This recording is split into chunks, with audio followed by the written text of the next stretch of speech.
Welcome to the Send Message screen for teachers. In this video, we will go over how to create your content, how to select recipients, set the time for your message, use language support, and use saved messages. First, we'll go over how to create your content. To do this, you will need to enter a subject into your message, right here. This will allow you to search your messages on the message tracking report and is also used as a subject line for email messages. The icons at the bottom of the screen represent the delivery medium of the content. Here we have email and text. Simply click on the icon circles to select the content type you want to edit. Once there, you can enter the text of what you want your message to be.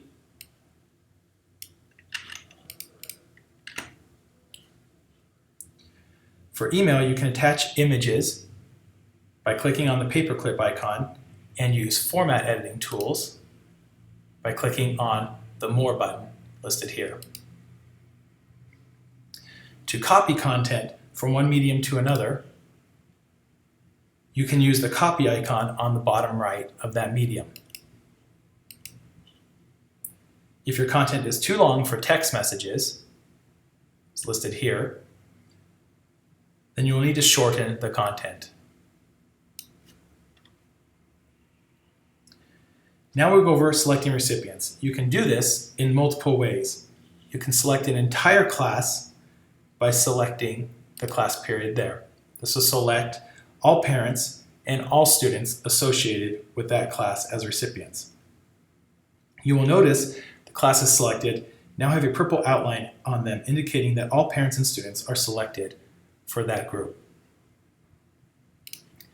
You can also select just parents or just students or view a list of students in your class by clicking on the circle with 3 dots located on the right side of the classes.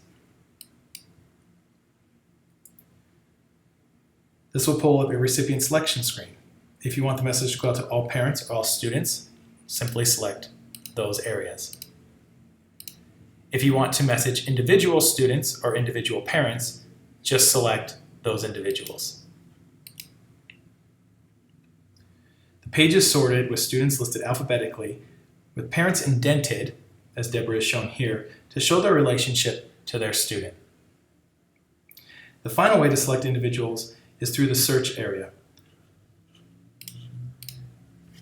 Just type in the student name,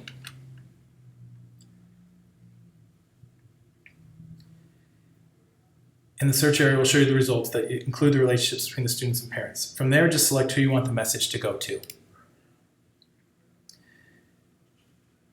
To change the start time of your message, click on the Start Time area.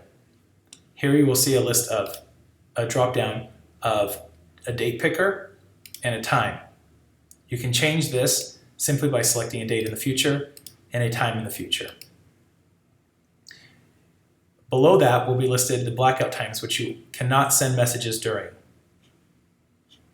If you do select a time during that area, you will not be allowed to send this message and you'll have to change the time to fit outside of those blackout windows. To add languages, simply click on the Languages tab and then add a language. It will automatically translate your content for you, both for the content type you have selected, as well as other content types you have created.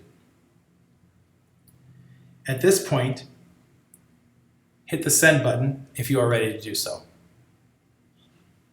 There's also the ability to resend previously sent messages or drafts under the Saved Messages area.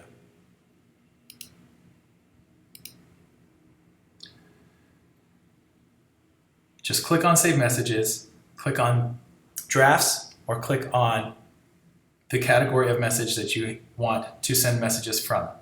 Once you've selected your message,